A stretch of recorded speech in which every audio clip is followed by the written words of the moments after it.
closing space, and we're hoping that people really like it, and that it'll fit our needs. And then if, down the road it's not what we're doing anymore, it doesn't really have a negative impact on the house. And so an added extra bathroom never hurt anybody. And so we can easily kind of convert back if we ever get to that point where we need to, or if we move on and expand somewhere, much bigger, then the next person will have that space. Yeah. So I know the honey came before the mead, right? Correct. Had I tasted mead before you started making it? Not to my knowledge. I think I was basically aware of, traditional meads like, Chaucer's meads and stuff like that, but I really hadn't had much for what I consider traditional meads and newer meads, really. And so with extra honey, I started fermenting and researching a lot of stuff on your site. And, I spent a lot of time researching and bought Ken Schramm's book and spent a lot of time on Got Mead and kind of waded through as much information as I could. And I had a lot of extra honey to play with and did a lot of trial and error. And after that, we just got really, really interested in mead. And so we would search out good meads whenever we could. When we were traveling, we're lucky Michelle sometimes travels for work, and we were able to try some other meaderies in different states, and got a good taste for mead. And we kind of have been honing down our style based on what we liked about others' meads.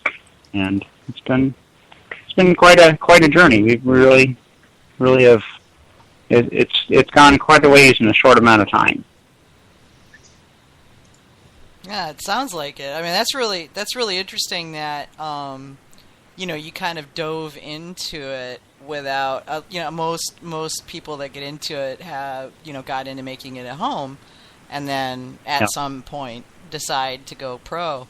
But you guys kind of decided to go pro, and then and then started drinking the mead. Almost first, yeah. Almost, yeah. But don't discount our time at home. We spent years with carboys on the counters and trying different recipes. We did get into it aggressively and quickly, but that's just kind of how we do things. And we didn't start with 2 carboys on the counter. We started with 10. Yeah, we started with at least 20 or 25. Oh my gosh! You guys don't. Yeah, we had our. And when we moved here, we plugged the carboys and toted them with, and we continued to work with it here. And we were pretty determined. We had a pretty good idea what we were going to do with it, and we feel pretty good about where we're at with it. So do you have a preferred yeast, or do you select your yeast based on the batch? Well, I like Lalvin yeast. I'm a big fan of, I think it's K1V 1116, and I also. Oh yeah, absolutely. I mean, it produces a nice, clean mead. It doesn't really, to me, it doesn't add its own flavor. It's a very neutral yeast, and that's really what I'm looking for. Really cold. Say that again? Some interesting flavors if you keep it really, really cold. Yep. And I like that it's very forgiving of temperature. We do also use D47 in the middle of winter because it doesn't get too hot. Yeah. And then we also use 71B just depending on what kind of fruit we're using, if it's high acidity. But we definitely like Lalvin yeast, and but pretty much the 1116 is our go-to. I think that's going to become my favorite because it seems like every time I pitch a mead, I think it's not going to be super hot in here, and then the weather has other ideas. So. Mm-hmm. Yeah. Yeah, that's become my go-to as well for most applications. Yeah, so I think that's what I'm going to be going after I use the Belgian ale yeast that I've got stashed. I'll probably go and get some of that. Very good. Well, and I like to know what to expect once you get it going. I mean, I like experimenting, and I've done plenty of that, but it's very consistent, and I know exactly what to expect. 2 or 3 days into a fermentation, I have a very good idea of where it's going to be at, how much it's fermented, and that kind of consistency is really nice for us. We can actually rely on that and also plan our future recipes around that because we know what it's going to do. Well, and it's critical, especially, you know, as you're getting started up. You can't have a batch go sideways. You just can't. Yes, correct. You know, correct. you don't have that kind of wiggle room yet. So, you know, until you're at a place where you can go, well, we'll just open the stopcocks on this one and let it go down the drain. You know? Yeah. That's kind of been our journey on recipes too. We've been very cautious about what recipes we put out there because I've done a ton of recipes, and the stuff that I like, I want to make sure that actually sells. But you know, at the end of the day, most people that are going to be buying our product are really going to get what we like here, what we prefer, and we've kind of adjusted things as we go based on what our friends and family and now customers really enjoy. I've heard from other startup meaderies that they've had to pare down the fermentation and basically the time from pitch to bottle. Have you been able to get that down to a short amount of time, or are you still? I'm sorry. Go ahead. No, it's a great question because that's pretty much a snapshot of our journey. I mean, when I first started making mead, it took so long to get a mead that I really enjoyed, but just because of the knowledge that's out there now that wasn't out there before, I mean, we're able to actually improve things and have a better understanding of what's going on. I mean, mead has changed so much. I mean, just since I started researching it, and now we're able to put out a very good product in a much shorter amount of time. When I first started, I mean, you wanted at least a year. And now, I mean, we're putting out meads that are much better than I used to be able to make, and now it's only taking 3 or 4 months. And so we're not purposely trying to speed up our meads. It's just that they're that much better through staggered, you know, nutrient additions and better aeration. I mean, that's another benefit of us living in the meadery is that I can check on it anytime I want. I can aerate it, degas it. I can add nutrients whenever it's best for it, and that's really worked to our advantage. And we can really put out I believe, a better product in a much shorter amount of time, just naturally through better science, really. Interesting. Thanks. Science to the rescue.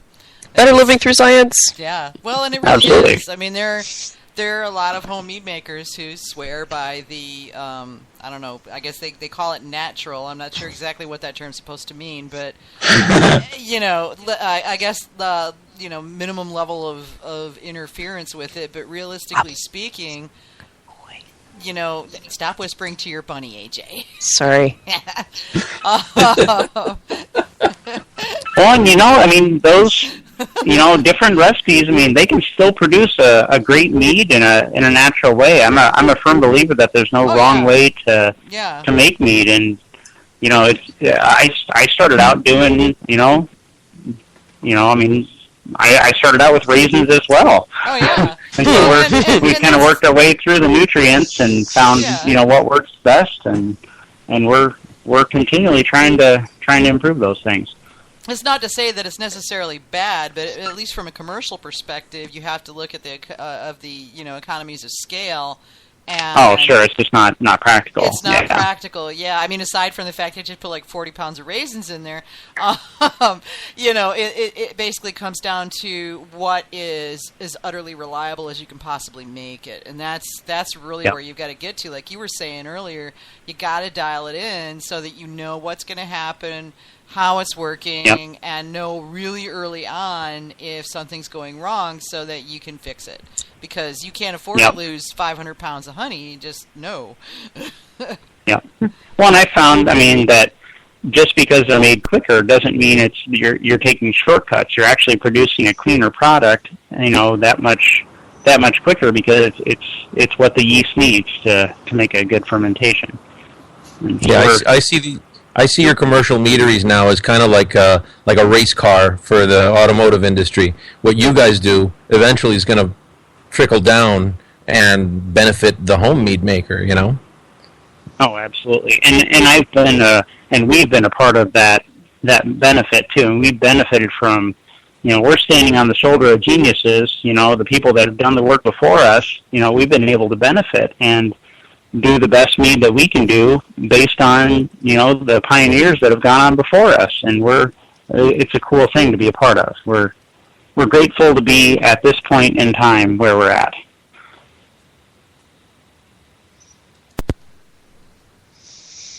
Making sure that I'm actually, am I on?